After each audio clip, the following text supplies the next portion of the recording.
Welcome, Mr. Igor Lopatonok. Thank you very much for accepting our request and joining us today. Thank you, Erkin. Thank you. Nice to see you, and thank you for inviting me. Thank you very much. Let me pass direct to the questions, if it's okay for you. Go ahead. So we know you in the world, in beyond the world, and in Turkey, of course, with your precious words about the modern conflicts, especially the Ukraine crisis, Ukraine documentaries. So did you anticipate that the documentaries you collaborated with Mr. Oliver Stone would have such a lasting impact, not only during their initial broadcast, but also in the aftermath of the 22 Ukraine crisis, where they become crucial reference points for researchers? Yeah, thank you. Such a deep question. First time answering on this in my life. When you're making a film, of course, you want to make changes. You want to change audience perception for better. You want to somehow make them different people when they walking out of the theater than the people who walk in.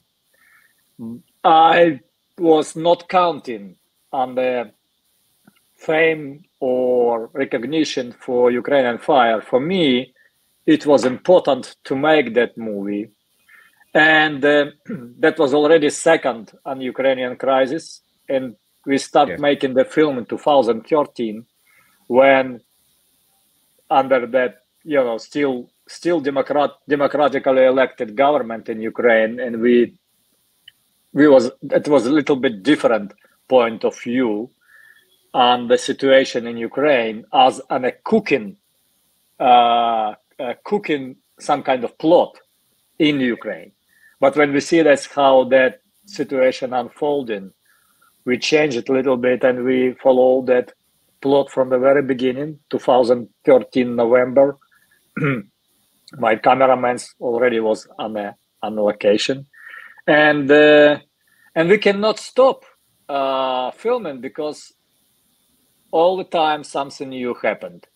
We force ourselves to stop filming and release the film in 2016 in June. Actually, movie was ready for early release, but we don't want to affect our feature film Snowden when I was an executive producer and Oliver directed. We think that such a hot potato information as in Ukrainian Fire will somehow affect the Snowden release. We was wrong. It's probably will do exactly opposite, hit up the interest for the Snowden but anyway, yeah. And after that, we got the recognition. We was in the Taormina International Film Festival in Sicily. We got Grand Prix, Best Documentary Award for this year. Later in 2019, our sequel to the film, Revealing Ukraine, will get a Grand Prix award, exactly same festival. We love Taormina because Italian audience is a beautiful audience. They educated, they English speaking, and they eager to see the truth on the screen. They treating the movies, especially documentary, as that's supposed to be. Anyway, the film was distributed around the world, practically everywhere. We was not censored in the beginning. We was quite everywhere. We was on Apple platform. We was on Amazon. Yes. We was on a different platforms, like more than 16 of all. And movie guide gained attraction. It was most watchable film about Ukraine and Russia, most watchable documentary in Ukraine, and people start translating the movie on their own languages. We now counting more than 35 languages, but we produce only a couple of them. Everything else, film widely distributed and everywhere. We still on Amazon, thanks God. We still on YouTube. We fight that censorship in 2022. Give up the copyright for the film and allow audience to post it everywhere. because we was under threat to be deleted. Yes. Vimeo deleted us, Apple deleted us, and YouTube put 2 layers of verification on top of the film just for limiting the audience and making the audience uncomfortable to watch it. Anyway, we posted on a Rumble that's get 3.5 million views only on one channel, and I counting like, probably more than 100 or 200, 300 copies. What people doing themselves just to prevent movie from being deleted from the public view. So we penetrate censorship. Thanks God. That's a big achievement. If you really want to do that, you can do that. Of course, it's affect us financially. Now, distributor do not pay us a dime because he's just a crook. But anyway, we happy with more than 400 million people in the world see that film, and a lot of them change their perception of that conflict because we're showing an alternative point of view to people and letting them choose what they want to follow. If they want to follow just the propaganda, what they see in the mainstream media, or they want to dig deep to the roots and understand where is the source of this conflict, why that's happened, and why exactly in Ukraine. Yeah, you talk about your documentaries, but it watched globally from many countries from the world. That's a very big achievement. But I personally wondered that while creating these documents, what were the reactions you encountered from a Western audience? And in retrospect, do you believe your perspective have stood the test of time? Because now we see the consequences of that crisis in Ukraine. Yeah. If you remember our film, in the very end, we was very worried about the war coming, hot war. We started the film with that, and we finished the film with that. And this is anti-war film, because we try to do everything to prevent, we understand the potential war in the making from this crisis. And I'm proud about we did everything right. We not succeed because our force is too little. But I believe the people, even one man can make a changes if he want to do this. I believe that without our film, understanding position of Russia in this conflict will be totally different. And you know what? I love how movie was reborn in 2022 in the second life, because the crisis was not resolved. Crisis was coming to the very and as a only source of information was alternative to mainstream media narrative. Our movie got skyrocketed to the viewership. We for 2 months was a #1 on Apple TV. We was a #2 in the documentary category. We was #2 on Amazon. So we was doing quite good.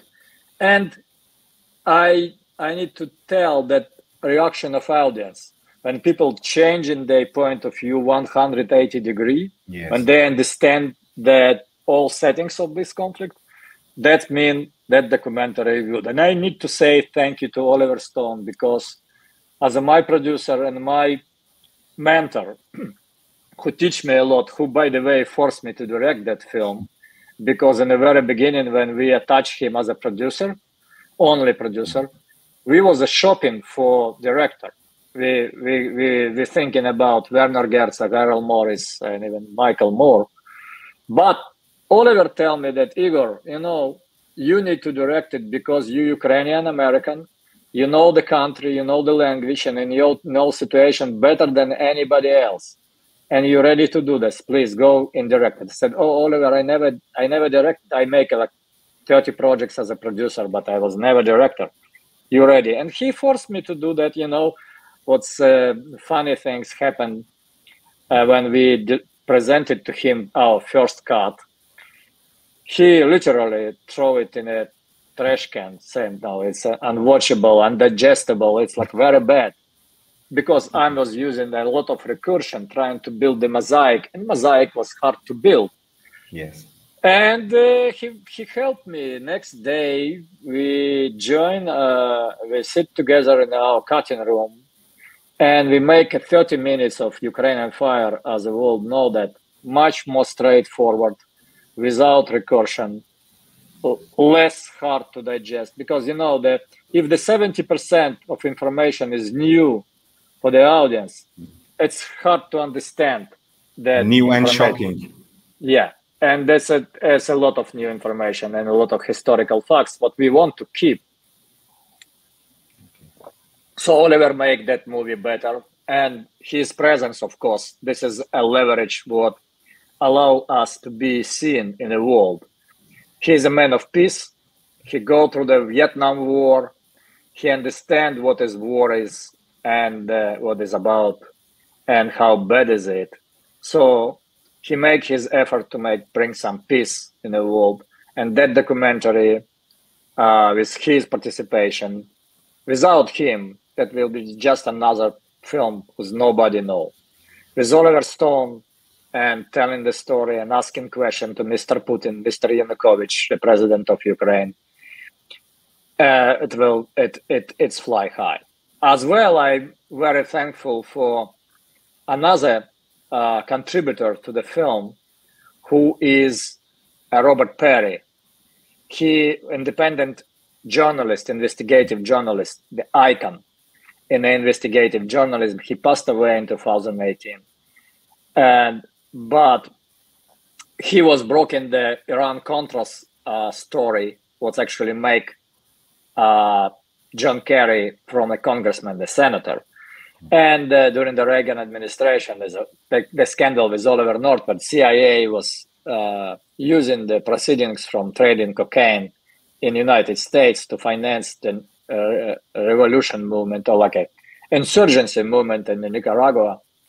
And Robert not only contributed to the film, he gave an explanation how the soft power was used to instigate the revolution in Ukraine, not a revolution, but coup. He also teach me how to investigate stories. It's also another great man in the film. And yeah, I encourage everybody go to that website, Consortium News, when the Robert Perry was a father of this, and they exist more than 25 years.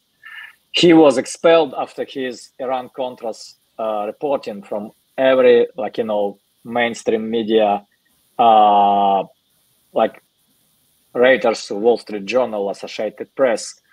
And but he not give up, and he established his own independent news outlet, Consortium News. Okay, let's go forward. Thank you very much, sir. While Mr. Stone has mentioned, I wonder that your collaboration with Mr. Stone has become a primary reference point for understanding the Ukraine crisis, especially from looking there from today. To be honest, I thought your next project would also be related to this region, the Ukraine crisis, or Russia-United States crisis conflicts, but you published the Kazakhstan documentary, so let's pass to that directly, your latest work. We watched your documentary, Kazakh History of the Golden Man. First of all, especially thank you and thanks Mr. Oliver Stone for this comprehensive transmission. Could you elaborate on the main driving factors that inspired you to create the Kazakh documentary? What were the key motivations behind your decision to delve into this project? These two films is very much related. And all my 4 movies on the Ukrainian crisis, I can count them here. First was the Maidan massacre in 2014. Yeah. Second one was Ukraine on fire in 2016. Third one was Revealing Ukraine 2019. And the fourth one was Ukraine, 30 years of independence, the everlasting present. It was number 4, and we released it in 2021. And this time when we're doing the last movie on Ukrainian film, we was finishing the Kazakh, because how that related? If Ukraine, this is a past, this is a conflict of unipolar world, when hegemony of United States trying to survive in a new world emerging. So the Kazakh, this is the first film, an introduction of multipolar world and their settings, and how it is supposed to be in next 30, 50 years. The new world order, whereas no one power have a domination of political scene as United States has it from 1991 until 2022. And our movie may be a little bit early, but we try to find out the common roots for a greatest landmass in the world, Eurasia. Well, actually, Turkey belonged to this civilization, and it is worked pretty well, because we find a very good speaker, founder of independent Kazakhstan, Nursultan Nazarbayev, and we talked to him in a free multi-hour sessions during the 19 months, traveling the country, filming the country, and returning back to the decision maker who tell us how it was and how sorry for interrupting, but I have what led you to choose Mr. Nursultan Nazarbayev as the central figure of the documentary?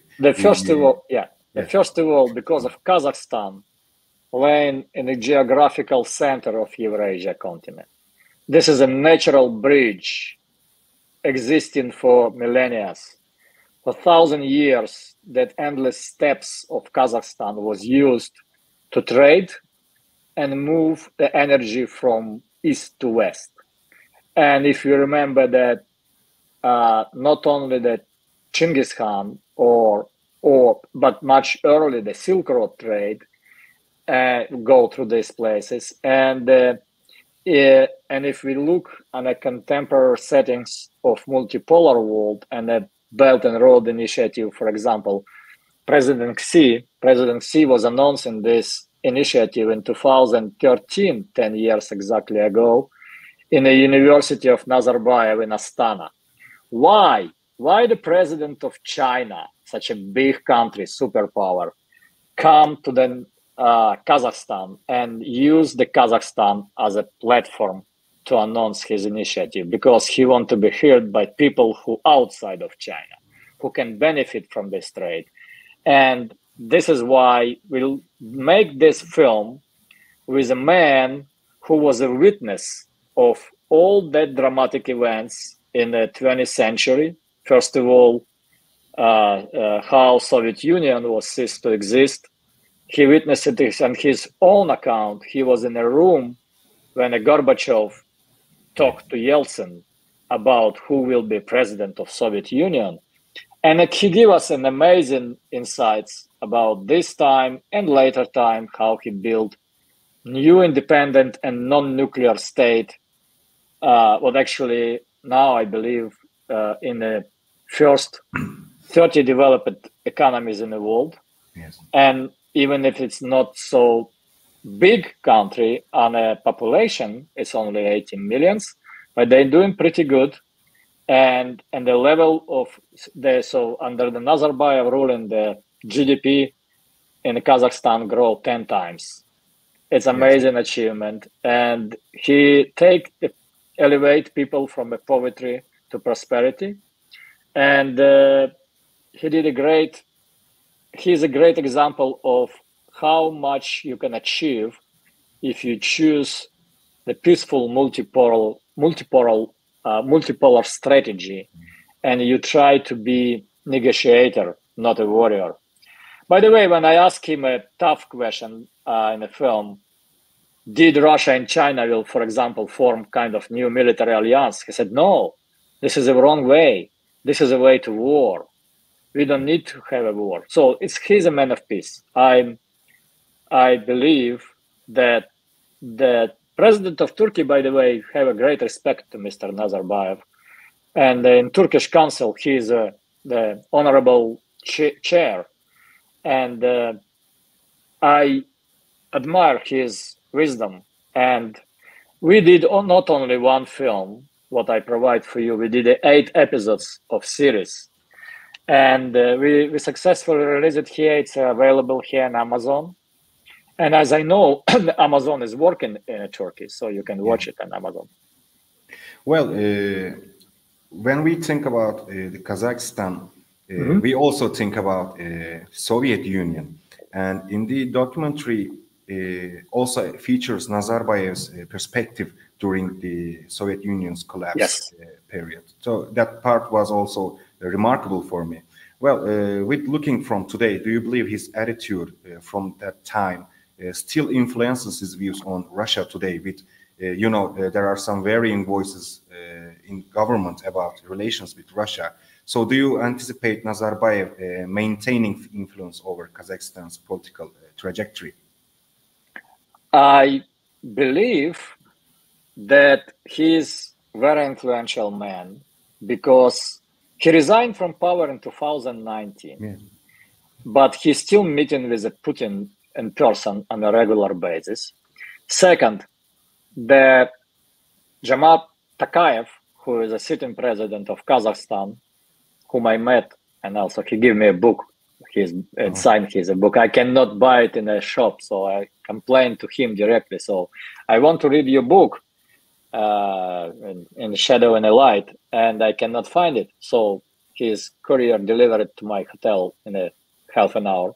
Thank you. So Mr. Tokayev was a minister of foreign affairs under Nazarbayev. I can call him a direct successor. So he was appointed to that place from Mr. Nazarbayev proposal, and he continued the policy of taking care about the Kazakhstanian people and the nation in the right way, and keeping this multipolar relationship open. So they not impose the sanctions on Russia. They still trading with Russia.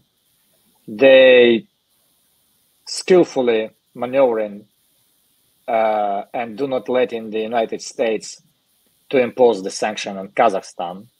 And they also trading and keeping a good relationship with China. So the Kazakhstan as a buffer, as a bridge, perfectly working with the Nazarbayev strategy. And I believe that's doesn't matter what people saying inside.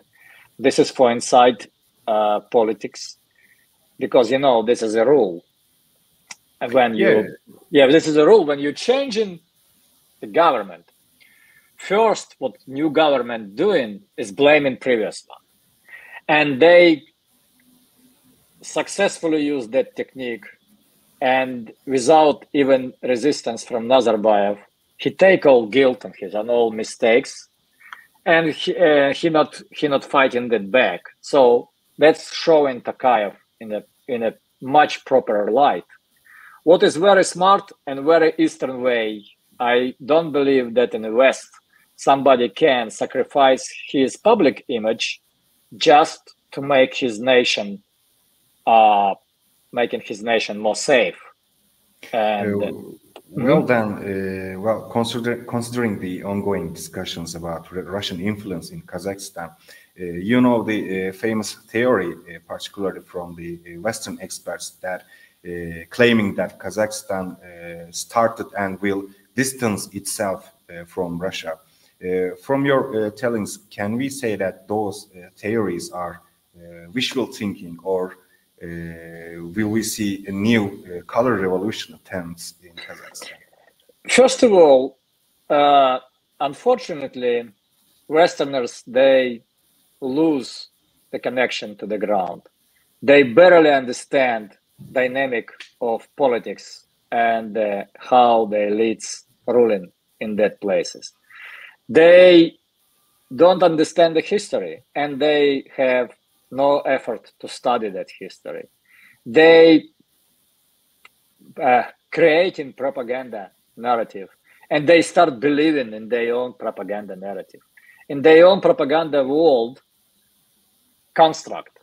That Russia is badly losing in Ukraine, and Russia is doomed, and Putin is in a cornered, etc., etc. This is exactly the same narrative when Kazakhstan gonna change and distance himself from Russia. Yeah. This is like, I believe, 14,000 kilometer common borders. No, on the opposite side, you mentioned the color revolution attempt. Yeah, that can be tried, but you know, the Kazakhstan is very careful about this. They know what is the influence, what is the soft power. They know how people like George Soros or others manipulate US idea and others. They keep in their hands on this, on top of that. So, and it is the plan revealed by RAND Corporation. This is a private intelligence outlet here in Santa Monica, in a city when I live. And the RAND explained the theory how to surround Russia with the rings of fire on the borders. That include Ukraine, of course, first. It's going to Armenia. That's also Kazakhstan on that list. And the Kazakhstan has the opposition, of course, but that opposition all in exile. And the leader of the so-called opposition, Mr. Ablazov, he was just expelled from France for his wrongdoing. This is a main instrument in a Western attempt to bring some color revolution stunt to the Kazakhstan. But look what's happened in January 2022. Yes. Kazakhstan survived very dramatic event. What was happened in the country, I believe, with help from outside. But I also believe that Kazakhstan can, and the leadership of Kazakhstan, they allowed that to happen, to expose everyone and to clean that mess. And this was not a big problem for Kazakhstan. Everything was calmed down in 12 days. Of course, it was casualties. But people who try to separate Kazakhstan from Russia, because they both in a one economic union, so Eurasian Economic Union would include Russia, Kazakhstan, Belarus, and Moldova, and Armenia. So people who want to break them don't understand that in Kazakhstan, the Russian language is much more clear and practically not oppressed as in Ukraine. So Ukrainians speak Russian not so clear as a Kazakh speak Russian. So first, the Russian language is an international language of communication in Kazakhstan. Second, the Kazakhstan economy has a huge integration with the Russian economy, transportation of gas and oil, and through Turkey, by the way, through the Bosphorus and through the pipelines, and a collaboration in all, mining the uranium, producing the gold, or other natural resources, gas, coal, and oil. It's very interconnected, not only with Russia, but with China and with other countries in the region who is benefiting from that, Uzbekistan, Azerbaijan, etc. So I know this country. I spent 2 years doing this documentary. I believe that Western wet dreams, what Kazakhstan will distance, yes, probably they will be carefully avoiding any negative and do not creating any pretext for the harsh actions. They will be politely and very diplomatic, and that I know Tokayev as a great diplomat. He is a very soft-spoken man with a very big sense of control and responsibility. So I don't believe so. Thank you very much. In the documentary with Mr. Stones, you also asked some questions to Mr. Nazarbayev. So you asked that Kazakhstan's future about him, and he answered you that he's not a futurologist. So I want to ask the same question that you asked Mr. Nazarbayev. How do you see the country's future? What trends or what possibilities do you see shaping the country's path? First of all, when we talked, it was in the July of 2020, in the middle of COVID pandemic and pandemic hysteria. Nazarbayev already made one prediction was prophetic, because he tell me that he believed that world will be fragmented, because the globalistic approach will fail and world will be fragmented. We see that in our own eyes, how because of sanctions of Western allies on Russia fragmented the world. But this is also practically impossible to transfer money and to make some business. Business is much more complicated now. It is good for the world? I don't believe so. But this is a consequences of hostile actions of Western countries against. I'm very happy, by the way, that Turkey do not choose the path to join this, because this showing that Mr. Erdogan as a responsible politician who take care, first of all, about his own people, about interest of people of Turkey Republic, how they doing business, how they making their money, and how they feeding their families. So any restrictions here, any sanctions is counterproductive, because you probably can try to sanction Venezuela or even Iran, but sanction is superpower, nuclear superpower, big like Russia. This is insanity. Yeah. The Swiss bankers just released analysis for 2023's result of world economies. And Russia is leading on the economic growth together with Brazil, together with other countries. And guess who is losing? On a leadership of losing, this is United States. This is 5.8 trillion wealth was lost in the United States. And Russia, for example, gained more 600 billions. So that's showing that Russian economy doing pretty well. I back it up with the energy and energy going up in price. And we believe that energy will define. And look at what's happening now with the BRICS. 4 biggest producers of oil now in the BRICS Union. This is Russia, Saudi Arabia, who will be starting membership from the 1st of January 2024, Iran, and United Arab Emirates. Altogether, these 4 countries produce like 30 million barrels a day. And look on the other side of spectrum. Who is biggest consumers? This is exactly G7. Yeah. The G7, it is the countries who consume practically 25 million of barrels a day. And guess what's happened if BRICS will start trading this amount of oil, not in United States dollars, but in local currencies. No. Of course, everybody dreaming about the BRICS currency. Let's have a new currency backed by gold. Oh, no, it's not happening soon. It is not a fast process, but even de-dollarization of oil trade is such a big blow to position of hegemony of the United States dollar and United States policy, foreign policy, because only one resource is what's backing up that trade. This is 800 military base of United States around the world. Nothing else. Everything else is just a 31 trillion of debt, what yes. United States government accumulate and put it on the shoulders of American taxpayers. Thank you very much. So after this Kazakh documentary, I think about that. Kazakhstan, with its culture, tradition, and its history, is very remarkable for Turkish people because we have common ancestors.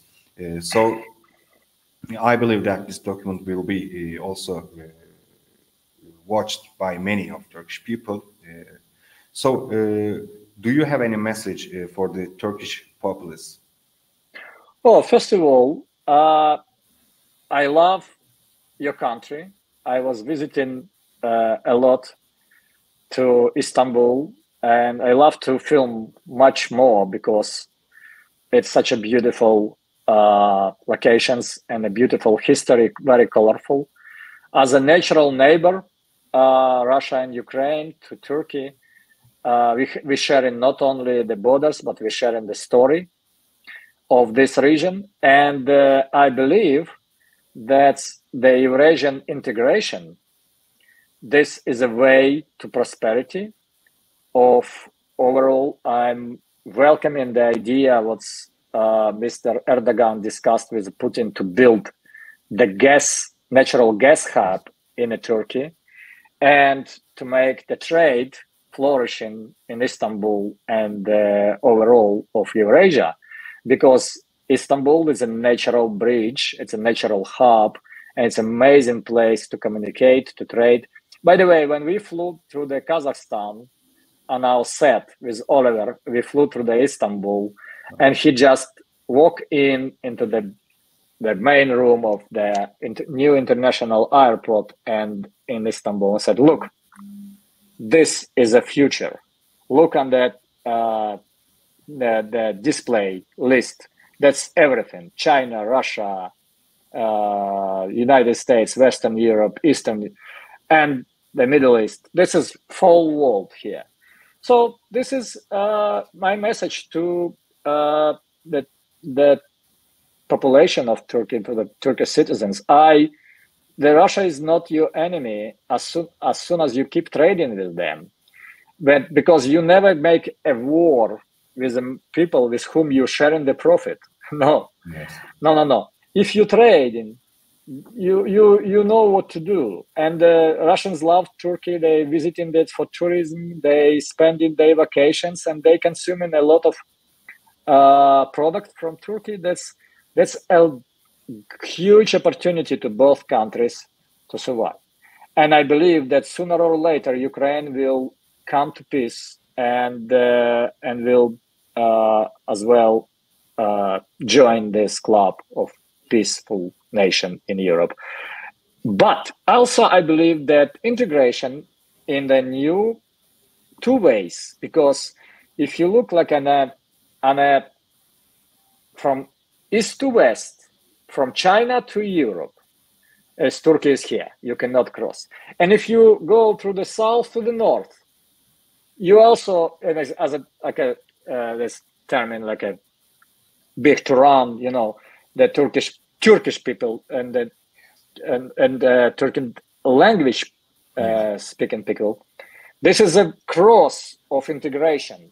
So I believe the Istanbul and the Turkey is playing a crucial and important role as a knot of peace in this area, and it's a huge historical background, what is very beautiful to know and to study and to share with the world. Thank you very much, Mr. Lopatonok, for your My being pleasure. Here. I hope we can see you and talk with you face to face in Turkey as soon as possible.